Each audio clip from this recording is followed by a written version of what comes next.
أحيانا بنكتب مستند في برنامج الوورد وفجأة بنلاقي الأرقام طالعة بالإنجليزي بدل العربي أو العكس. كتير من الناس بتواجه المشكلة دي أثناء الكتابة في برنامج الوورد وبيفتكروا إن المشكلة معقدة، لكن الموضوع بسيط جدا. لو أخدنا مثال وجينا قدام كلمة عربي، خليت اللغة عربي وكتبت واحد اتنين تلاتة، وخليتها مثلا إنجليش، وكمان غيرتها هنا خليتها إنجليزي وكتبت واحد اتنين تلاتة. ظهر معايا برضو الأرقام العربية واحد اتنين تلاتة، على الرغم إني غيرت اللغة وخليتها إنجليزي. طيب إيه حل المشكلة دي؟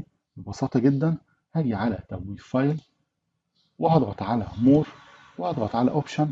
من النافذة اللي ظهرت قدامي هضغط على ادفانسد أو إعدادات متقدمة، وهنزل تحت شوية لحد ما ألاقي اختيار اسمه نمرال أو أرقام. لو ضغطت على الدروب داون ليست اللي قدامها هلاقي مجموعة من الاختيارات. لو ضغطت على عربي وضغطت على اوكي، الارقام اتحولت معايا 1 2 3، والاصل ان دي الارقام العربيه. الارقام العربيه 1 2 3 مش 1 2 3. 1 2 3 دي ارقام هنديه.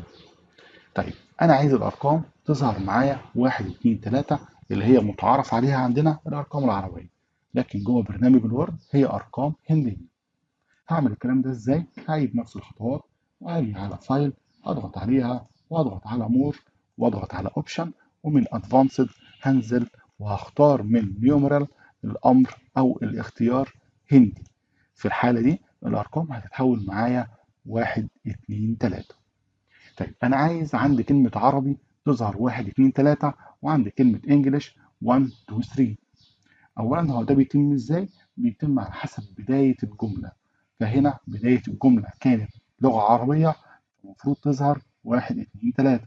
هنا بداية الجملة لغة إنجليزية، فالمفروض هتظهر 1 2 3. طيب هعمل الكلام ده إزاي؟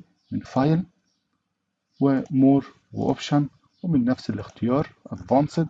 المرة دي بقى هختار الاختيار كونتكست. كونتكست معناها سياق، يعني تغيير الأرقام حسب سياق الجملة. وهضغط على اخترت كونتكست وهضغط على اوكي. لقينا ان الارقام العربيه ظهرت، او قدام كلمه عربي ظهر 1 2 3، وقدام كلمه انجلش ظهر 1 2 3. يبقى لو عايز الارقام تكون عربيه اللي هي 1 2 3 هختار هندي. لو عايز الارقام تكون 1 2 3 هختار عربي. لو عايز تتغير حسب سياق الكلام او سياق الجمله هختار كونتكست. يا رب يكون الدرس سهل وبسيط والناس استفادت. شكرا لكم واستنوني الدرس الجاي.